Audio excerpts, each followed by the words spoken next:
Welcome to Sai Classes. Sai Classes पर आपका बहुत स्वागत है एक और शानदार वीडियो के साथ में। तो शुरू करते हैं। आज का टॉपिक है केमिकल रिएक्शंस एंड इक्वेशंस। इसमें असर्शन एंड रीजनिंग के जो क्वेश्चंस आते हैं, ठीक है, तो उसको हम जो है समझने वाले हैं। ठीक है, तो उसमें आपको जो है कंप्लीट एक्सप्लेनेशन मिल जाएगा और कुछ ट्रिक्स भी मिल जाएंगे। ठीक है, सो इस तरह का क्वेश्चन होता है जिसमें आपको दिया है following questions consist of two statements, assertion and reason. Answer these questions selecting the appropriate option given below. ठीक है, तो आपको दो स्टेटमेंट्स होंगे। ठीक है, इसमें एक assertion होगा और एक यहाँ पे रीजन गिवन होगा। ठीक है, अब दोनों को पढ़ने के बाद में हमको ये डिसाइड करना है कि दोनों ही जो है assertion और रीजन ट्रू है या दोनों में से कोई एक फॉल्स है। उसके अकॉर्डिंग हमको इन चार ऑप्शन में से एक सेलेक्ट करना है। ठीक है, so assertion is in a balanced chemical equation total mass of the reactants is equal to the total mass of products. ठीक है, किसी भी बैलेंस्ड केमिकल इक्वेशन में रिएक्टेंट्स का जो टोटल मास होता है वो प्रोडक्ट्स के टोटल मास के बिल्कुल इक्वल होता है। ठीक, रीजन है mass can neither be created nor destroyed during a chemical change और केमिकल रिएक्शन। कि भाई मास जो होता है, द्रव्यमान जो होता है, वो किसी भी केमिकल चेंज के समय ना तो वो क्रिएट होता है ना ही वो डिस्ट्रॉय होता है। ठीक है, अब यहाँ पर जो है आपके सामने ये चारों ऑप्शन गिवन है। ठीक है, इन ऑप्शन में से हमको सेलेक्ट करना पड़ेगा। तो पहले हम क्या करते हैं, इंडिविजुअली जो है हम असर्शन और रीजन को पढ़कर देखते हैं कि वो ट्रू है या फॉल्स है। ठीक है, यहाँ पर जो है both assertion and reason are true. ठीक है, तो असर्शन और रीजन दोनों ही बिल्कुल सही है। ठीक है, असर्शन कहता है कि एक बैलेंस्ड केमिकल इक्वेशन में रिएक्टेंट्स और प्रोडक्ट का जो मास होता है वो दोनों इक्वल होते हैं। और ये बात भी सही है कि केमिकल चेंज के समय मास जो है वो ना क्रिएट होता है ना ही वो डिस्ट्रॉय होता है।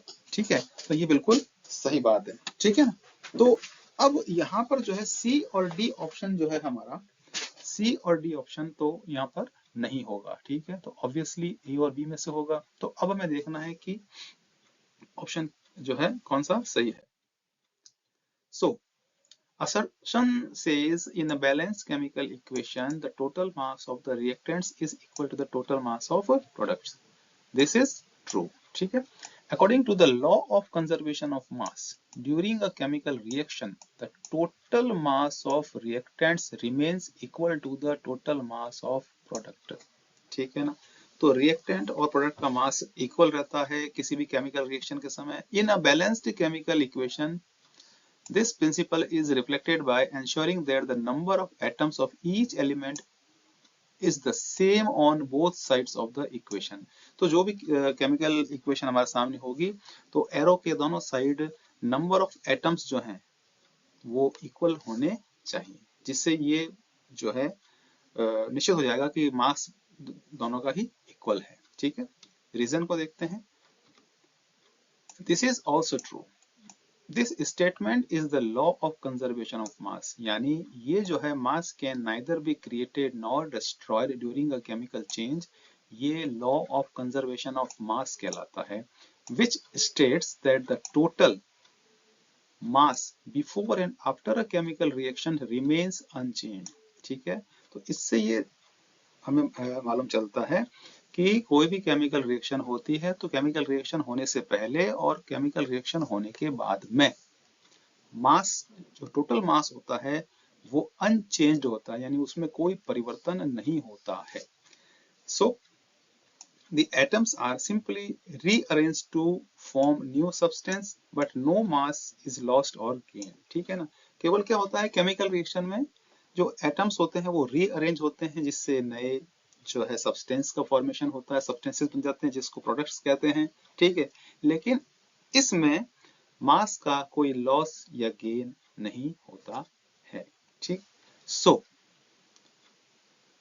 both A and R are true and reason R correctly explains assertion A. तो यहाँ पर जो है दोनों ही ट्रू हैं, वो तो हमने पहले ही जान लिया था, लेकिन यहाँ पर जो है ये भी प्रूव हो जाता है कि रीजन जो है वो assertion को करेक्टली एक्सप्लेन करता है.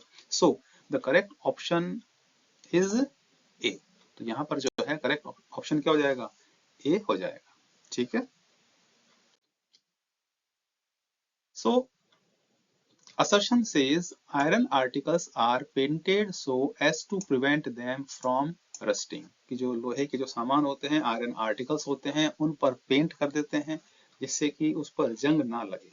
ठीक है, जंग से बचने के लिए जो है उस पर पेंट कर दिया जाता है। ठीक है, reason says when the surface of iron is coated with paint, its surface does not come in contact with oxygen and moisture, therefore rusting does not take place। ठीक है, जब हम कोट कर देते हैं किसी भी आयरन आर्टिकल को पेंट से, तो उसकी जो सरफेस है वो डायरेक्ट कांटेक्ट में नहीं आ पाती है ऑक्सीजन के, यानी एयर के और मॉइस्चर के, जिससे कि जंग नहीं लगता है। ठीक है, so we have these 4 options. तो सबसे पहले देखते हैं कि दोनों ट्रू हैं या कोई इनमें से फॉल्स है। ठीक है ना, उस पर हम डिसाइड करेंगे कि हमारा option A B C D में से कौन सा होगा। तो यहाँ पर जो है both assertion and reasons are true, दोनों ही बिल्कुल सही है। तो इसका मतलब सी और डी ऑप्शन हमारे लिए अब नहीं है। ठीक है, हमें चूज करना है ए और बी में से। ठीक, सो assertion says iron articles are painted so as to prevent them from rusting। ठीक है, this is true, ये बिल्कुल सही बात है। iron is prone to rusting when it reacts with oxygen and moisture in the air। ठीक है, to prevent this iron articles are often coated with paint or other protective coating to shield the surface from exposure to oxygen and water, thus preventing rust formation। तो iron जो होता है वो जब oxygen यानी air के और moisture के कांटेक्ट में आता है तो रस्टिंग का प्रोसेस शुरू हो जाता है। हालांकि ये बहुत धीमा प्रोसेस होता है, बट वो स्टार्ट हो जाता है। तो उससे बचने के लिए क्या करते हैं, आयरन आर्टिकल्स को पेंट कर देते हैं। ठीक है, जिससे रस्टिंग नहीं होता है। ठीक है, तो ये बिल्कुल सही बात है। रीजन गिवन है आपको, दिस इज ट्रू, ये भी सही है। The paint forms a protective barrier on the surface of the iron. जब आप पेंट कर देते हैं तो वो आयरन के सरफेस पर एक बैरियर के रूप में, एक प्रोटेक्टिव लेयर के रूप में काम करता है, which prevents the iron from being expose to air and moisture. इससे आयरन जो है वो डायरेक्ट ऑक्सीजन या एयर के कॉन्टेक्ट में नहीं आता है, मॉइस्चर के कॉन्टेक्ट में भी नहीं आता है। ठीक है, since rusting occurs due to the reaction of iron with oxygen and moisture, the coating effectively prevents rust from forming by blocking access to these two key reactants। ठीक है ना, तो पेंट क्या करता है, वो रस्टिंग को रोकता है। ठीक है ना, क्योंकि फिर जो है ऑक्सीजन से और मॉइस्चर से रिएक्शन नहीं होती है आयरन आर्टिकल की। कोई भी आयरन आर्टिकल होता है, ठीक है, दरवाजे हो सकते हैं, खिड़कियां हो सकती हैं, कुछ भी हो सकता है। ठीक है ना, तो वो डायरेक्ट कांटेक्ट में नहीं आने से कोई रिएक्शन नहीं होता है। ठीक है, बात क्लियर हो गई यहाँ पर। So since both A and R are true, तो ये तो हमने पहले जान लिया था, दोनों ही ट्रू है। Reason R correctly explain assertion A. तो यहाँ पर जो है इसको समझने के बाद में हमें मालूम चला कि आर जो है वो ए को एक्सप्लेन करता है। So the correct option is a. ठीक है, क्योंकि हमको ए और बी में से चुनना था, सी और डी तो हमारा वैसे ही कैंसिल हो गया था। ठीक है, बी कब होता, जब आर करेक्टली एक्सप्लेन नहीं करता है। ठीक है, now assertion says chemical reaction changes the physical and chemical state of a substance। Reason says when electric current is passed through water or a liquid, it decomposes to produce hydrogen and oxygen gases। Assertion कहता है कि भी chemical reaction जो होती है उससे किसी भी सब्सटेंस की केमिकल और फिजिकल स्टेट चेंज हो जाती है। ठीक है, और रीजन कहता है कि जब वाटर में इलेक्ट्रिक करंट पास करते हैं तो वो डिकम्पोज हो जाता है और हाइड्रोजन और ऑक्सीजन प्रोड्यूस करता है। तो यहाँ पर हमारे पास में ये ऑप्शन हो गए। ठीक है, ये हमारे पास में ऑप्शंस है। ठीक है ना, तो अब देखते हैं both A and R are true. Assertion और रीजन दोनों ही ट्रू है यहाँ पर। ठीक है ना, तो हमें क्या करना होता है कि दोनों सेंटेंस को हम इंडिविजुअली सेपरेट अलग अलग समझते हैं। ठीक है, और ये डिसाइड करते हैं कि दोनों ट्रू है या नहीं है। सबसे पहला काम हमारा ये होगा, ठीक है ना। तो यहाँ पर हमारे लिए सी और डी ऑप्शन तो अब नहीं होगा, ठीक है ना, क्योंकि दोनों ही ट्रू है, इसलिए अब हमको ए और बी में से जो है चूज करना है, ठीक। सो असर्शन हो गया, chemical reaction changes the physical and chemical state of a substance. Okay, this is true, सही बात है। Chemical reactions involve the transformation of substance which can result in changes in both their physical and chemical states, ठीक है ना। तो chemical reaction जब होती है तो सब्सटेंस की फिजिकल और केमिकल जो स्टेट होती है उसमें चेंज जरूर जरूर होता है। फॉर एग्जाम्पल, अ सॉलिड में डिजोल्व और गैस में B produce during a reaction, ठीक है ना, गैस निकलती है, indicating a change in the state and chemical composition, ठीक है।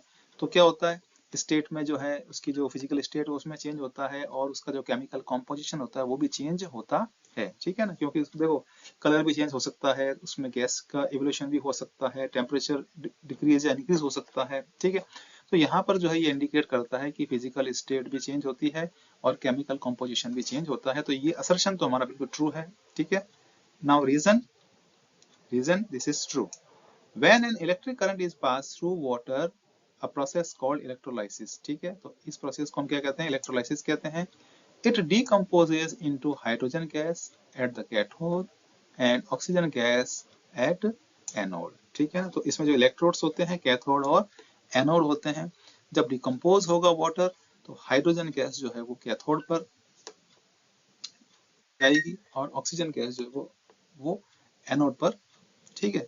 This is an example of a chemical reaction, तो ये केमिकल रिएक्शन तो है, ठीक है। Where the chemical composition of water changes, बिल्कुल यहाँ पर जो है वाटर का केमिकल कॉम्पोजिशन चेंज हो चुका है बिकॉज वो डिकम्पोज हो चुका है, ठीक है। तो अब assertion A and reason are true, दोनों सही हैं, बिल्कुल सही है, but R is not correctly explanation of A. R जो है वो असर्शन को यानी रीजन जो है वो असर्शन को करेक्टली एक्सप्लेन नहीं करता है। तो हमारा ऑप्शन यहाँ पर क्या हो जाएगा, बी हो जाएगा, ठीक है। अब रीजन जो है असर्शन को एक्सप्लेन नहीं करता है, क्यों नहीं करता है, why R is not the correct explanation of A. देखिए, while reason R describes a chemical reaction जो कि है electrolysis of water, it does not directly explain the general statement made in assertion A about how chemical reactions change the physical and chemical state of a substance। तो यहाँ पर ये electrolysis of water ये नहीं बताता है कि किस तरीके से physical और chemical state substance की change होती है, तो वो A को explain नहीं कर रहा है। The reason focuses on a specific example। reason क्या है, एक केवल specific example है electrolysis का। It does not cover the broader concept of chemical reactions changing states or composition। ये केमिकल रिएक्शंस में जो चेंज हो रहे हैं या कॉम्पोजिशन में चेंज हो रहा है उसको एक्सप्लेन नहीं करता है, ठीक है। तो इसलिए जो है आर यहाँ पर इस पर्टिकुलर क्वेश्चन में आर जो है वो ए को करेक्टली एक्सप्लेन नहीं कर रहा है, ठीक है। इसलिए हमारा ऑप्शन क्या रहेगा, बी रहेगा। बात यहाँ पर क्लियर हो जाती है, ठीक है ना। Okay, assertion, when calcium carbonate is heated, it decomposes to give calcium oxide and carbon dioxide. Now, reason says the decomposition reaction takes place on application of heat, therefore it is an endothermic reaction। तो यहाँ पर हम क्या करेंगे, पहले सबसे पहले जो सेंटेंस हमको गिवन है, स्टेटमेंट्स हैं, जो रीजन और असर्शन है उसको हम सेपरेटली इंडिविजुअली हम उसको पढ़ के देखेंगे कि क्या दोनों ये सही बात बता रहे हैं, करेक्ट है, ट्रू है, ठीक है। सो यहाँ पर जो है both assertion and reason are true, यानी असर्शन में जो बात कही गई है कि भी कैल्शियम कार्बोनेट को जब हीट करते हैं तो वो कैल्शियम ऑक्साइड और कार्बन डाइऑक्साइड में डिकम्पोज होता है, ये केमिकल रिएक्शन इसमें होगी, बिल्कुल सही बात है। अच्छा, दूसरा जो रीजन है वो भी बिल्कुल ट्रू है, क्योंकि डिकम्पोजिशन रिएक्शन जो है होगी जब हम उसमें हीट देते हैं, ठीक है ना। तो जब वो हीट को एब्जॉर्ब कर लेगा, इट मीन्स डिकम्पोजिशन रिएक्शन एक तरीके से एंडोथर्मिक रिएक्शन हो जाती है, बिल्कुल सही बात है।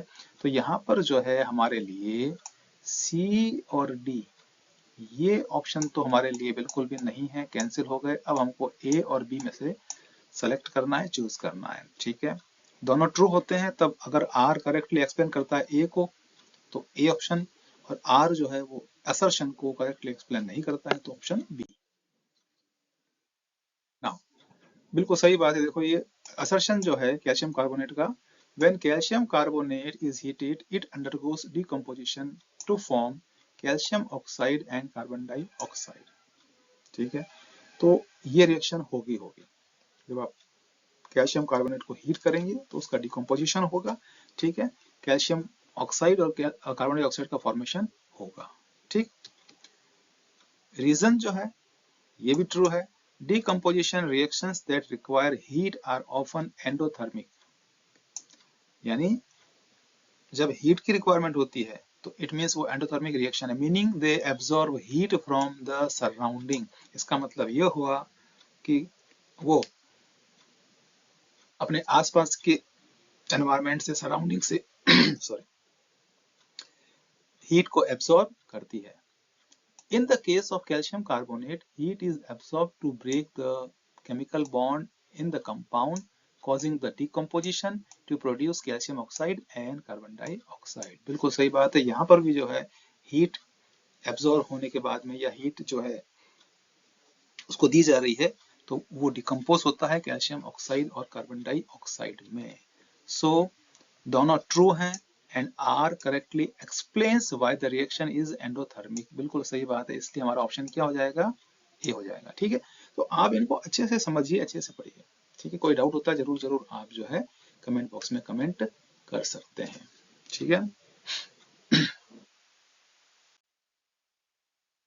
Okay. Assertion A says zinc reacts with sulfuric acid to form zinc sulfate and hydrogen gas, and it is a displacement reaction. Now reason says zinc reacts with oxygen to form zinc oxide। ठीक, तो अब हम क्या करते हैं, दोनों को separately पढ़ लेते हैं क्या दोनों सही हैं या नहीं है। ठीक है, तो यहाँ पर जो है both assertion and reason are true। Zinc reacts with sulfuric acid to form zinc sulfate and hydrogen gas। बिल्कुल सही बात है, जिंक जब सल्फ्यूरिक एसिड से रिएक्शन करता है तो जिंक सल्फेट और हाइड्रोजन गैस प्रोड्यूस होती है और ये एक डिस्प्लेसमेंट रिएक्शन है। जो रीजन है zinc reacts with oxygen to form zinc oxide, ये भी करेक्ट है बिल्कुल। ठीक है, तो दोनों ही ट्रू हैं, इसका मतलब सी और डी ऑप्शन तो हमारे लिए नहीं है। ठीक है, अब हमको ए और बी में से ही चूज करना है। सो असर्शन की बात करते हैं, this is true when zinc reacts with sulphuric acid it displaces hydrogen to form zinc sulphate and release hydrogen gas. ये केमिकल रिएक्शन यहाँ पर है। ठीक है, this is a displacement reaction because zinc displaces hydrogen from the acid। Zinc क्या करता है, acid में से हाइड्रोजन को डिस्प्लेस कर देता है। ठीक है, तो डिस्प्लेसमेंट रिएक्शन हो गई और रिएक्शन बिल्कुल करेक्ट है। अब रीजन को देख लेते हैं। रीजन कहता है कि zinc react with oxygen to form zinc oxide. Okay, when zinc is exposed to oxygen specially at elevated temperatures it reacts to form zinc oxide. The reaction is this. ठीक है, तो जिंक ऑक्साइड बन जाता है। This is an example of combination reaction. ये example combination reaction का है, zinc और ऑक्सीजन कंबाइन होकर के एक प्रोडक्ट बना रहे हैं, जबकि ऊपर वाली रिएक्शन में ये जो है डिस्प्लेसमेंट रिएक्शन है। सो where zinc combines with oxygen to form a single product zinc oxide, this reaction is commonly observed when zinc is heated in the presence of air or oxygen। ठीक है, okay, तो दोनों ही true हैं, बिल्कुल true है, but reason is not correct explanation of assertion A, because दोनों ही रिएक्शन अलग अलग हो गई ना। असर्शन में डिकम्पोजिशन रिएक्शन की बात कर रहे हैं, वहां पर रिएक्टेंट अलग है बिल्कुल, जिंक और सल्फ्यूरिक एसिड है। यहाँ पर जो है जिंक और ऑक्सीजन है, यहाँ पर कॉम्बिनेशन रिएक्शन है, तो कहीं पर भी आर और ए का कोई रिलेशन नहीं है, दोनों ही सेपरेट केमिकल रिएक्शंस हैं। So our option is B. ठीक है, assertion says chips manufacturers usually flush bags of chips with gas such as nitrogen to prevent the chips from getting oxidized. Okay. Reason says this increase the taste to the chips and help in their digestion. Okay, ठीक है। तो दोनों को पहले आप अलग अलग पढ़ लें।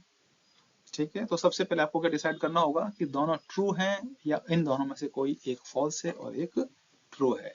जब दोनों में से कोई भी एक ट्रू और फॉल्स होगा तो हम सी और डी ऑप्शन में से चूज करने वाले हैं। ठीक है, वहां पर इजी हो जाएगा। लेकिन जब दोनों ही ट्रू हों तो ए और बी में से जब हम चूज करेंगे तो हमें थोड़ा सा उसको समझना पड़ेगा अच्छे से। ठीक है ना, क्योंकि जो रीजन है वो असर्शन के साथ रिलेट करता है या नहीं करता है। यहाँ पर देखें, ए इज ट्रू कि भाई जो चिप्स जो हम मार्केट में जो चिप्स मिलते हैं अलग अलग ब्रांड्स के होते हैं। ठीक है, आप देखते हैं जब आप लेके आते हैं उसको तो उसकी जब पाउच जो भी होगा वो काफी फूला हुआ होता है। ठीक है ना, जब हम खोलते हैं तो उसमें चिप्स काफी कम निकलते हैं, जो गैस होती है सब बाहर निकल जाती है। तो उसमें वो नाइट्रोजन गैस को फ्लश कर देते हैं जिससे कि चिप्स जो है वो ऑक्सीडाइज नहीं हो और जो रेंसिडिटी होती है ना, वो प्रोसेस नहीं हो। क्योंकि उससे क्या होगा, उससे उनका जो टेस्ट है, स्मेल है, वो काफी बदल जाती है। ठीक, रीजन आर इज फॉल्स। ये कह रहा है कि जो नाइट्रोजन उसमें हम फ्लश करते हैं तो इससे जो है चिप्स का टेस्ट इंक्रीज होता है और वो डाइजेशन में भी हेल्प करती है। ऐसा नहीं है, नाइट्रोजन का इसमें टेस्ट को इंक्रीज करने में या डाइजेशन में कोई भी रोल नहीं है। ठीक है, कोई रोल नहीं है इसके अंदर इसका। तो ये फॉल्स है। तो करेक्टली हमारा जो ऑप्शन हो जाएगा वो सी हो जाएगा। ठीक है, सो असर्शन की बात कर लें। Nitrogen is an inert gas that does not react with the oils and fats in chips. By replacing oxygen with nitrogen in the packaging, manufacturers prevent oxidation which could cause the chips to become rancid and lose their quality। तो nitrogen gas का केवल काम इतना सा है कि वो oxygen को रिप्लेस कर देगी, बिकॉज वो एक इनर्ट गैस है, एक इनएक्टिव गैस है। ठीक है, इनएक्टिव गैस है, ऑक्सीडेशन नहीं होगा, जिससे चिप्स जो है वो रेंसिड नहीं होंगे। रेंसिड मीन्स उनका जो टेस्ट है, उनकी जो स्मेल है वो चेंज नहीं होगी, क्वालिटी खराब नहीं होगी। ठीक है, रीजन जो है वो फॉल्स है, because flushing chips bags with nitrogen does not enhance the taste और एड इन डाइजेशन। ये बात कोई सही नहीं है। ठीक है, the purpose of nitrogen is solely to protect the chips from oxidation and spoilage, not to alter their flavor or digestive properties। इसका कोई रिलेशन नहीं है। ठीक है, तो हमारा जो ऑप्शन रहेगा वो क्या रहेगा, सी रहेगा, बिकॉज ए ट्रू है और आर फॉल्स है। ठीक है, तो यहां तक इसमें कोई दिक्कत नहीं होनी चाहिए। Now, assertion says exposure of silver chloride to sunlight for a long duration turns gray due to the formation of silver by decomposition of silver chloride। Reason says in this process sublimation of silver chloride takes place। Okay, so we have these options। यहाँ देखते हैं, A is true but R is false। ठीक है, A true है, R false है। ठीक है, तो ये हमें सेंटेंस को पढ़ करके मालूम होना चाहिए कि वास्तव में ये होता है या नहीं होता। जो ये सेंटेंस बता रहा है रीजन में या असर्शन में, जो भी वो बात कह रहा है वो एक्चुअली साइंटिफिकली करेक्ट है या नहीं है, इस बात को हमें जानना होगा। ठीक है, तो जब चैप्टर हम अच्छे से पढ़ लेते हैं तो हम उसके बारे में जान सकते हैं।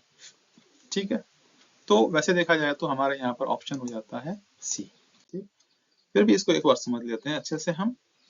सो असर्शन जो है,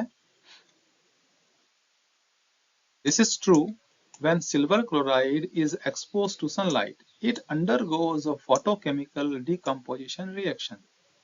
तो क्या होता है, जब सिल्वर क्लोराइड को धूप में रखा जाता है तो फोटोकेमिकल डिकम्पोजिशन होता है, फोटोलाइसिस भी कहते हैं उसको। ठीक है, breaking down into silver and chlorine gas, the metallic silver appears as grey colour. ठीक है ना, जो मेटेलिक सिल्वर होता है वो ग्रे कलर का होता है। तो असर्शन बिल्कुल सही है। ठीक है, ये इसकी केमिकल रिएक्शन है। ठीक है, यहाँ पर जो है सिल्वर क्लोराइड है, सनलाइट में रखते हैं उसको तो ये डिकम्पोज हो जाता है सिल्वर और क्लोरीन में। Now reason, This is false. Sublimation is the process where a solid changes directly into a gas without passing through the liquid state. यहाँ पर जो है ये सब्लिमेशन की बात कर रहा है यहाँ पर। तो सब्लिमेशन में क्या होता है कि एक सॉलिड जो है होता है वो डायरेक्ट गैस में कन्वर्ट हो जाता है, उसमें लिक्विड स्टेट नहीं आती है, ठीक है। In this reaction silver chloride decomposes but it does not sublime, ठीक है ना, सब्लिमेशन नहीं होता है यहाँ पर, डिकम्पोज होता है ये।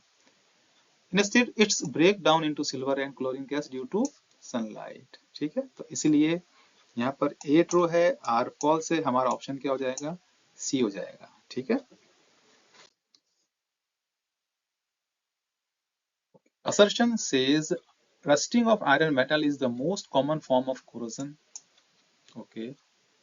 Reason says the effect of rusting of iron can be reversed if they are left open in sunlight.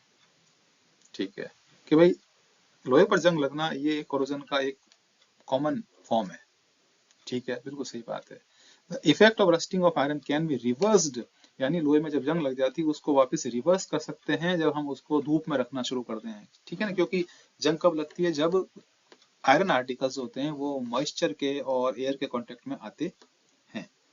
जब हम उसको धूप में रखेंगे तो ये प्रोसेस रिवर्स होना शुरू हो जाएगा, ठीक है। तो अब हमको दोनों सेंटेंस जो हमको जो स्टेटमेंट्स हैं या सेंटेंस हैं, असर्शन रीजन है, इनको सेपरेटली पढ़ के देखना है कि साइंटिफिकली ये बात सही है या नहीं है, ठीक है। हमारे हिसाब से नहीं, साइंटिफिकली देखना है इसको, ठीक है। ये हमारे पास ऑप्शंस हैं। सो बोथ यहाँ पर जो है A is true and R is false, ठीक है। ए ट्रू है, आर फॉल्स है यहाँ पर, ठीक है।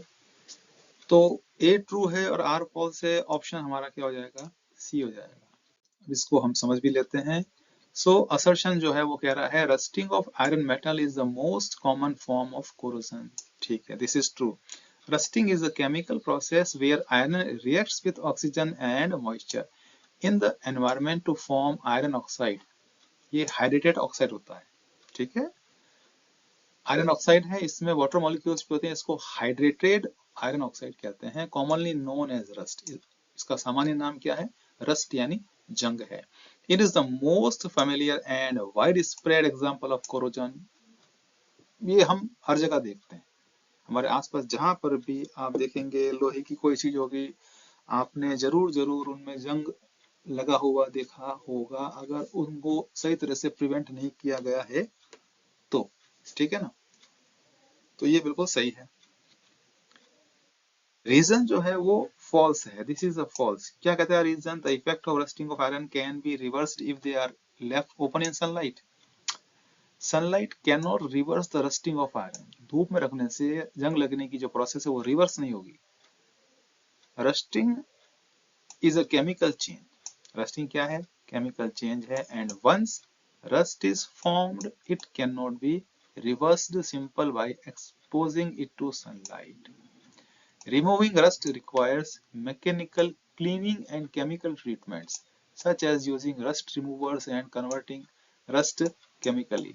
ठीक है ना, केवल धूप में रखने से ऐसा कुछ नहीं होगा, उसके लिए काफी अलग प्रोसेस होता है, केमिकल प्रोसेस होता है, मैकेनिकल प्रोसेस होता है, ठीक है ना। एक बार जंग लग गई तो वापस वो फिर रिवर्स नहीं होगी, बिकॉज ये एक केमिकल चेंज है। तो केमिकल और फिजिकल चेंज हम जानते हैं, ठीक है ना।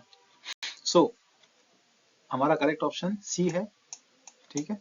A is true, R is false, ठीक है।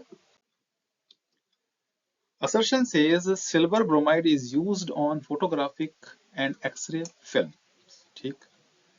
Reason, silver bromide is photosensitive and change to silver and bromine in presence of sunlight and undergoes decomposition reaction. So we have these four options A, B, C, D.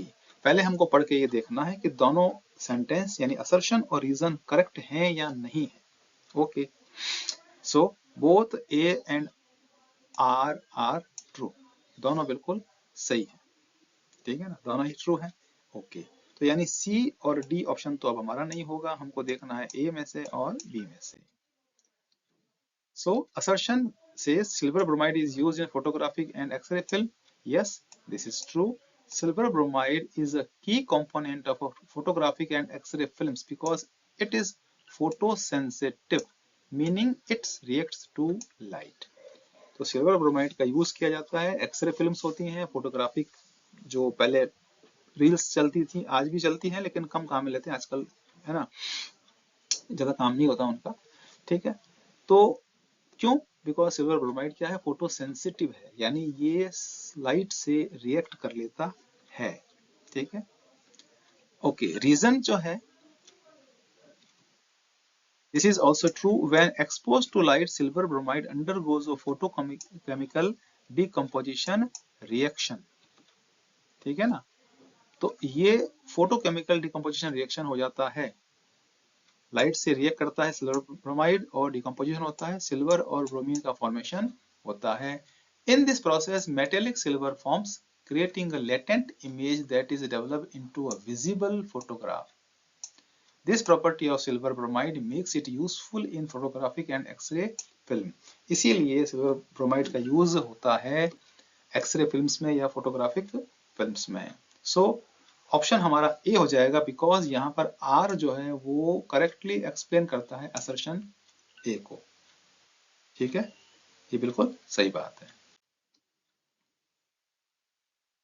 Assertion says after whitewashing the walls, a shiny white finish on walls is obtained after 2 or 3 days. जब हम पुताई करते हैं, white wash करते हैं दीवारों पर, तो 2-3 दिन बाद में एक काफी चमक दीवारों पर आ जाती है, 2-3 दिन बाद में आती है, ठीक है।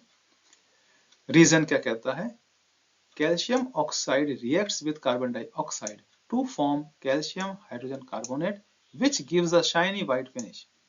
यानी जो ये शाइनी व्हाइट फिनिश आ रही है वो क्यों होती है कि कैल्शियम ऑक्साइड जो है वो कार्बन डाइऑक्साइड से रिएक्शन करता है और कैल्शियम हाइड्रोजन कार्बोनेट का फॉर्मेशन होता है, इसलिए ये शाइनी व्हाइट फिनिश हमको दीवारों पर दिखाई देती है। ओके, तो यहाँ पर देखते हैं A is true but R is false. A true है, आर फॉल्स है, तो ऑप्शन तो वैसे हमारा सी हो जाएगा, बट हम इसको समझ लेते हैं कि ये फॉल्स है तो ये क्यों है, ऐसा क्या कह रहा है, ठीक है ना। देखिए, पहले हम असर्शन की बात करते हैं। This is true, white washing involve applying a solution of lime, ठीक है ना। व्हाइट वॉशिंग में हम क्या काम में लेते हैं, सॉल्यूशन ऑफ लाइम लेते हैं, जिसका केमिकल नेम है कैल्शियम हाइड्रोक्साइड, ये इसका केमिकल फॉर्मूला है।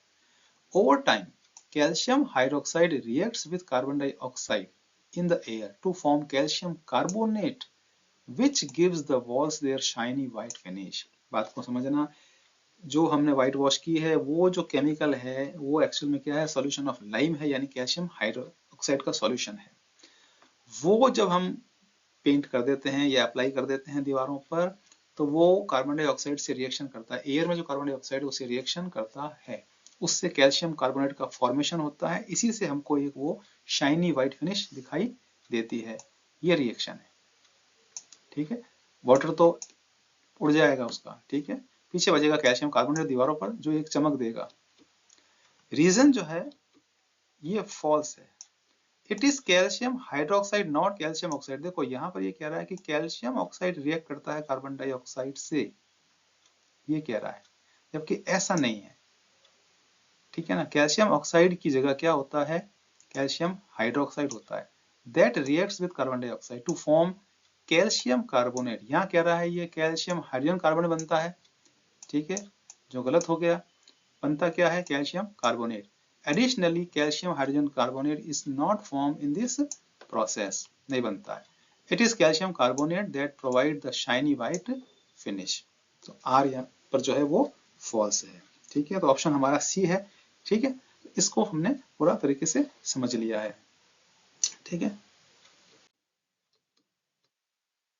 अगर आपको इस टॉपिक की पीडीएफ चाहिए, ठीक है, तो आप जा सकते हैं booksbasket.in पर, वहां जाएंगे तो आपको, ठीक है, इस टॉपिक पर पीडीएफ कंप्लीटली फ्री मिलेगी, आप जाएंगे, ठीक है ना, आपको फॉर्म फिल करना है, तो ये जो पीडीएफ है वो आपको आपके व्हाट्सएप नंबर जो भी आप प्रोवाइड करेंगे, जो भी आपका जो प्रिफर्ड मेथड होगा, व्हाट्सएप नंबर या ईमेल, उस पर आपको सेंड कर दी जाएगी, बिल्कुल फ्री है, ठीक है, कोई इसमें चार्ज नहीं है यहाँ पर, ठीक है।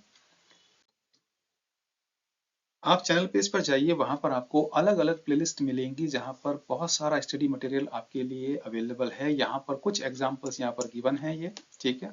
और चैनल पर जाएंगे तो आपको अलग अलग जो है प्लेलिस्ट मिल जाएगी, अलग अलग टॉपिक मिल जाएंगे। अगर आपकी कोई और रिक्वायरमेंट है तो आप कमेंट बॉक्स में कमेंट भी कर सकते हैं। अगर आपको वीडियो पसंद आता है तो चैनल को कीजिए Sai classes bye Naveen Saxena and Himika Saxena. मिलते हैं अब नेक्स्ट वीडियो में।